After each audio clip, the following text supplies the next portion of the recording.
Alright, you ready for a somber truth? Your immune system is getting weaker and weaker.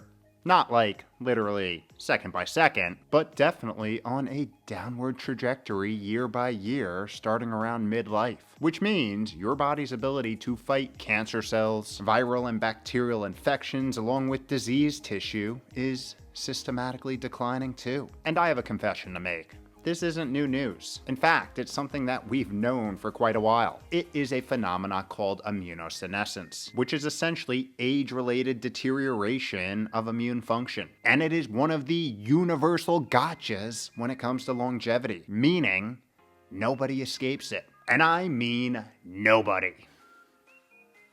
Or do they? Let's go. Yo, what is up? Welcome back to another week of How to Health. My name is Kevin. I run liftandbalance.com, where we take aim at all things health and longevity and do it in an odd, weird, interesting, and highly sarcastic way. Alright, we've got some new, hot off the scientific streets research that is throwing a monkey wrench into this immune dampening story, proving that there are in fact ways to keep your internal army fighting efficiently into old age, preserving its detecting and killing powers even as the decades stack up. However, there's a catch, as always, and depending on who you are, you may love or hate this catch. So, let's dive in and see what side you're on. Here, an international cross-collaborating research team from various institutions investigated something that has never been studied at this level before: how a key component of the innate immune system called natural killer cells, which are essentially specialized detectives that hunt out pathogens and mutated cells, like cancer, differ in functional markers and aging between endurance-trained and untrained older adults. And yes, exercise has just entered the chat. Told you some of you weren't gonna like where this is going, but maybe this just gives you a little more motivation to get started. Here's what they did. First, they recruited older male participants in their mid-60s and divided them into two groups, 5 of which were in the endurance-trained group and 4 were in the untrained group. And before we go any further, you're probably wondering, because I know I was, what exactly classifies as endurance trained? Well, these were individuals who competed in endurance sports and were still actively engaged, following structured plan-based training regimens with VO2 peak values at 43 milliliters per kilogram per minute, which puts them in the excellent tier of cardiovascular capacity for their age group, making these trained individuals actually have a comparable cardiac capacity to someone 20 years younger. Meanwhile, the untrained group had no history of competitive sport or structured training and thus wielded an average age-adjusted VO2 max of only 25 milliliters per kilogram per minute, a 73% difference in cardiovascular fitness. From here, researchers proceeded to isolate natural killer cells from both groups and expose them to various stressors with and without an inflammatory challenge to see what happened, essentially putting to test the resiliency and efficiency of these critical immune cells. And using special techniques, they assessed their activation, senescence, and inhibitory markers. And what they discovered may just make you reconsider that couch potato lifestyle. Starting with the baseline differences, trained participants displayed healthier immune profiles with a lower neutrophil to lymphocyte ratio and systemic immune inflammation index, meaning less chronic inflammation throughout the body, which we know from all of our other powwows on this channel is longevity liability numero uno. So that's a good thing. But here's where the natural killer cell difference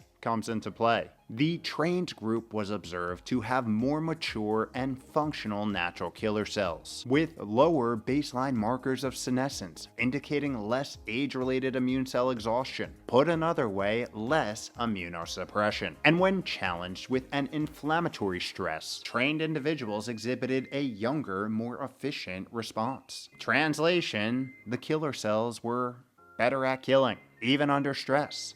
Pretty cool, right? Which sets us up for the finding explaining why it may all be going down like this. And that happens to do with the metabolic health of these cells. Because when the researchers looked into the metabolism of these natural killer cells, they found that the ones from the endurance-trained individuals exhibited a significantly higher basal and maximum oxygen consumption rate along with respiratory capacity, meaning their immune cells had more energy reserves, could work harder when needed, and had superior overall metabolic fitness, which is exactly what you want for long-term cellular health, suggesting that getting cardiovascularly fit and staying that way into old age can be one of the best immune-preserving things each and every one of us can do. Big surprise, I know. And if you're a true longevity nerd, like me, I bet you're wondering, how exactly does exercise do this?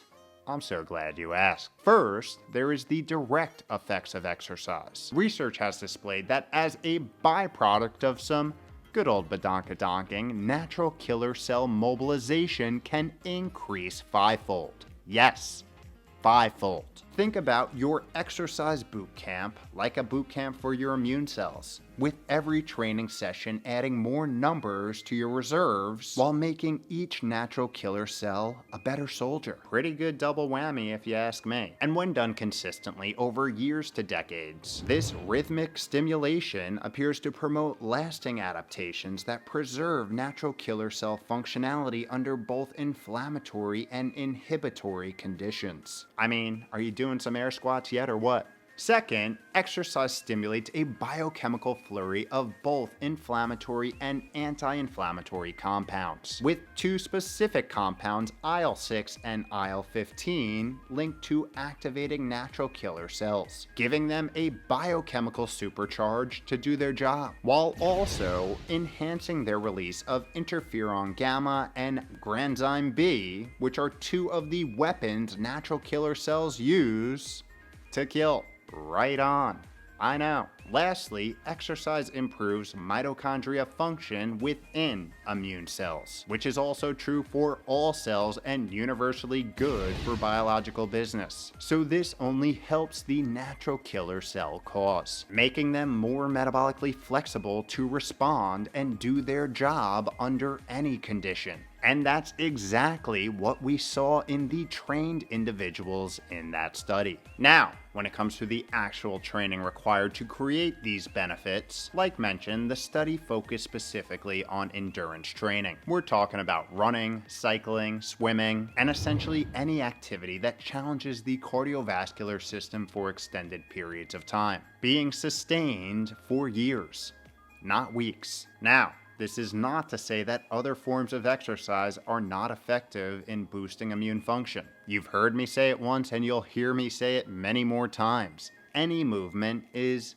better than sitting on the couch. And the reality is, this movement immune function relationship likely sits on a J-curve, meaning the biggest bang for your longevity buck sweet spot is in the middle, between sedentary and extreme. So the best regimens are the ones that incorporate a little bit of everything. Strength, cardio, endurance, mobility, power, the whole kit and caboodle. So keep moving and keep challenging yourself. And if you happen to be now pondering if there are any other habits that can help your immune preservation cause, you'd be pondering a excellent question. Here are some of the most evidence-based strategies on the market, all of which I'll drop links to deep dive videos on in the show notes below. First, as we discussed today, some good old badonkadonking. Ideally, a solid mix of everything we just talked about, focusing on activities that elevate your heart rate sustainably and challenge your cardiovascular system. But above all, establishing movement as part of your life and overall lifestyle, to the point where it's not a chore, it's just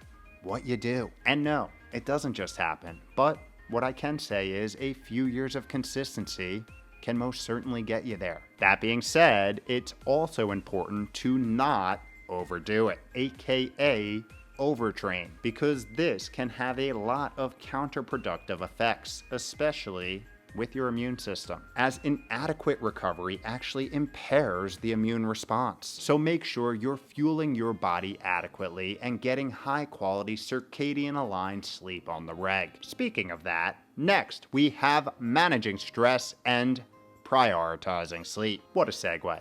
I know. Starting with sleep, there have been some very interesting repeated studies showing that getting a vaccination after a poor night's sleep dramatically impairs the immune response. And this is because high quality sleep is absolutely critical for a strong, efficient immune system, as this is the time where many components of your internal army rebuild and renew. And as it pertains to natural killer cells, this is the time where they mature and proliferate. So none of us have any shot of immune prosperity and vitality into old age if we are not taking our Z's seriously. And while you're doing that, know that chronic stress, a known sleep impairer, is also an independent impairer of the immune system. Yeah.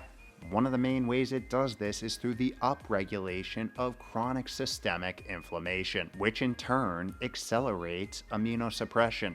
So yeah, take a breath, in through the nose, out through the mouth, and take a chill pill. And again, I'll put some videos in the show notes that walk you through some stress-reducing strategies, one of which happens to be eating right, specifically prioritizing real whole nutrient-dense foods, which not only reduces inflammation, stress, and improves sleep, but directly supports the immune system as well, as real nutrient-dense foods help provide the quality proteins for cellular repair, fatty acids for immune cell membranes, phytonutrients to combat oxidative stress, B vitamins for mitochondrial function, zinc and vitamin D for immune cell development, and much more. So living the ultra-processed, nutrient-scarce life is just asking for immunosenescence over time. So don't do it. The moral of this immune boosting story being, its day-to-day and long-term function is a direct byproduct of the way you live your life.